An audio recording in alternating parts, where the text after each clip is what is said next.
All right, everybody, what's going on? So we're going to make 3 videos in this session, but we're going to split them up. So you guys may know that in 2020, I was able to make $14,000 in dividends.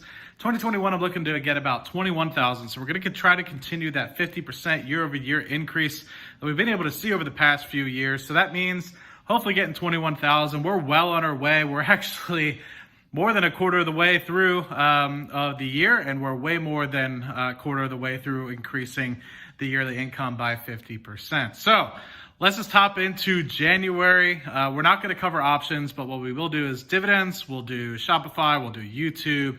We'll do some other sort of income streams in there as well. So thanks for everybody for joining. Hope you guys enjoy this little series as I catch back up to April. See you guys in the video. All right, everybody, welcome back to the dividend investing videos. Now, I think some of you guys probably know the dividend investing part of the portfolio is still the key underlying fundamental part of my portfolio. Still have about $850,000 in the total portfolio. 679 or so is invested in individual stocks. The remainder, 401k and other things of the like. So appreciate everybody stopping by. Really want to run through January, February, and March. We have a bunch of different things to cover: dividend income, affiliate income, YouTube income, Shopify income, anything that you can think of. But first and foremost, let's just do a quick rundown of the $857,000 portfolio, where everything's located at. So we have multiple different ways. There's the $679,000 that's in the individual stocks, and there's a 401k in here as well. There's $76,000 as a retirement accumulation plan, which is kind of separate from the 401k as well. But you guys are familiar with the whole kit and caboodle, right? Have a lot of money invested, 3.81% dividend yield on cost, 3.17% dividend yield as a whole. Some of that's obviously due to the fact that I'm investing in Google, Amazon, other things that do not pay a dividend. But at the moment, looking forward 12 months from now, we're making about $21,500 in dividend income, which is pretty extravagant. Can't complain with that. Overall, though, portfolio is down from its peak, which I think was around 873,000, 874,000, something of the like there. So we are down. I need to fix this part of the workbook here, so don't pay attention to any of that. What you probably will notice, comparatively to what we've talked about in previous updates, is the ETF portion of this portfolio has grown rather drastically. And I think what that has to entail is just my movement away from picking a lot of individual stocks and truly just letting some of the dividend yield from some of these collared ETFs or some of these covered call ETFs really help out a good bit. I think what I'm going to do is just keep a lot of the money in something like a NUSI QYLD. I like NUSI because it seems to have a little bit more upside potential, has downside protection risk as well. And so I think that in the long term, we'll see a lot more performance out of something like a NUSI, which has more of that downside protection than something like a QYLD. But at the same time, that's going to come with less dividends coming in month to month. But I think that's fine. If you look at QYLD, you look at some of these other massive covered call ETFs, they limit their upside a good bit, and they end up only really producing sideways, or if not going down. So that's when we've been in a massive bull market over the past 6-7 years. And so if you think about it, if we go sideways or slightly downwards, it's going to be difficult to truly keep the principal alive in that sort of situation. So I like NUSI.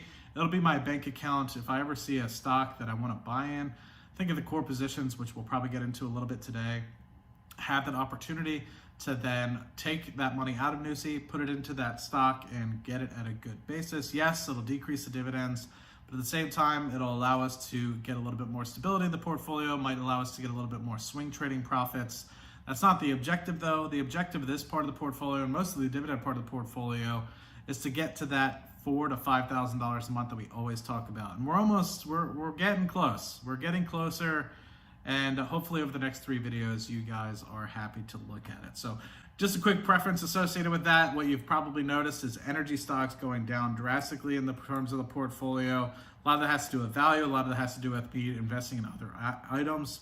So we now have kind of like a 75% split into individual stocks, crypto, and all that stuff.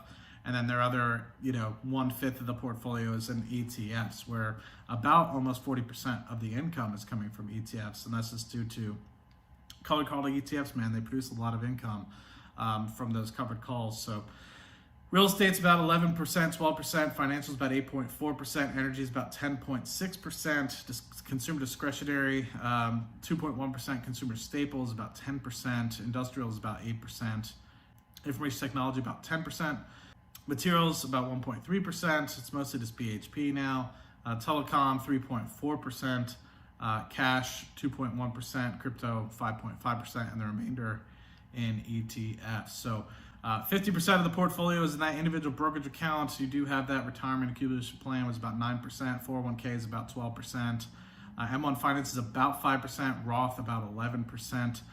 We're really trying to ramp up the M1 Finance, get that up very drastically. If you guys are familiar with my M1 Finance or you don't know anything about it, feel free to check out the link in the description. We'll give you guys an overview.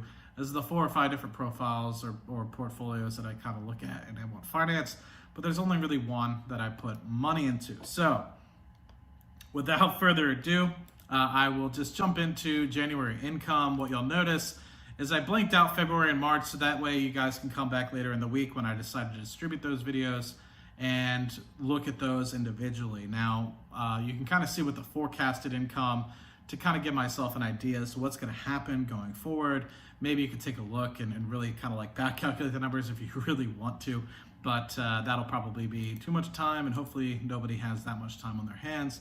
They're more so trying to get their side hustles up. So YouTube, January was a pretty good month, $506, can't complain with that. February is even better, so hopefully you guys are interested in seeing that in the next part of the video. Shopify, $387. So this one's actually pretty interesting because we're taking some money out of this and reinvesting it back into the business. So you might see some dips and stuff of the like. That doesn't mean revenue is dropping. We're actually doing relatively well. But what we're doing is we're trying to reinvest back into the business, grow our portfolios, grow our influence, so we could use that kind of going forward. You do have this affiliate income from company sponsorships that I do. Some of you guys may have seen that on the channel, $687 from that. Options income, didn't put anything here because everyone knows about GameStop. If you're not familiar with it, feel free to check out my GameStop video. I hemorrhaged a lot of cash, and so I am afraid to look at it. But at the end of the day, it's probably down about $50,000. So maybe a little bit more, maybe a little bit less. I'm afraid to look at it, but we got ourselves back on track when we got into March and April. February was kind of a loss. I was still trying to remove some additional risk in the portfolio and get myself right. So March and April, we'll see kind of the the options income kind of come back to fruition. $1,800 in terms of dividend income coming through in January, which is pretty good. It's probably one of my better months as a whole. December was $1,900, so probably my second best month as a whole. And then when we get to March timeframe, you guys will see that gets kind of blown out of the water. So overall, $3,450 if you exclude that one kind of off item, being GameStop, truly just knocking out profits upon profits for several months at that point. But just kind of writing that off and normalizing everything without taking that one-off event, $3,500. But obviously, if you were to include that, I'd be down huge for the month of January. And I just want to disclaim that. But I've kind of owned up to that. I've kind of shared that with you guys in a separate video. So companies that actually paid me, JEPI, which is a covered call ETF as well, mostly on some key companies with low volatility in the S&P 500. So that paid me $217. MO, my biggest dividend payer, I think, as a whole, in terms of individual stocks, $387 from that. We got realty income up to $101 a month, so excited about that one. Pepsi is up to $141. You can already see in March timeframe we got $204, so excited for that one to continue to grow. I want to get that up to 300 shares here relatively soon. I did hold QYLD in January timeframe. I was able to get 171 bucks out of that bad boy. Stag Industrial up to over 600 shares in this one, $68 for the month of January. And then Cyrus One, which is something I actually recently sold, $39 from that. I used that to start doing some basically at the money covered calls in the Roth IRA. So going forward, we'll see what that does. $32 from Main Street Capital. Nusi didn't produce anything in January. I didn't invest in Nusi as of yet in the Roth IRA. Philip Morris paid a $120 dividend because I have 100 shares in the Roth IRA. QILD, $57 there. WP Carry, $106. Can't complain with that one as well. More QILD. I think this was an M1 Finance, $257 that this got reinvested back in. MO, $24 in the Computer Shares account. More Philip Morris, $25.64 in the Computer Shares account. Realty Income, or O, I actually moved this to my individual brokerage account. So in the future, you'll see that this kind of gets adjusted. I still have to adjust it, but it's only $1 a month, so it's not that big of a deal. You have McCormick paying me 45 cents. Didn't even bother to check that one. I forgot what the password is, so I have to get that all fixed up. Fundrise, 65 bucks. Can't complain with that. Continuing to increase. Last time I got paid on Fundrise, it was $43. So looking to get a payment in this month for about 90 bucks. So we'll see if that comes to fruition. Fingers crossed on that one. Hopefully continuing to increase that one and going up and to the right, and just increase that real estate exposure. Cardone Capital, 50 bucks into the account every single month, and I didn't even bother with personal savings or website savings. I've mostly just been putting a lot of my money back into the market. So overall, $3,500 basically in the month of January, $1,800 in terms of dividends, the second best month that we've had up to January. Now, of course, when we get into February and March, you'll see it's probably not the best month there anymore, and March is actually a really good month. So probably almost double what we had in January. So hopefully you guys stick around for that one in the future. I'm just going to cut it off here for January. Actually, let me just do a quick, I'm curious if this is actually updating automatically. It is. So year over year, comparatively to January. So just doing a quick dividends by month sort of check here. January is in red, 2021 is in yellow. You can just look at January where we made, what is that? $754 in income last year.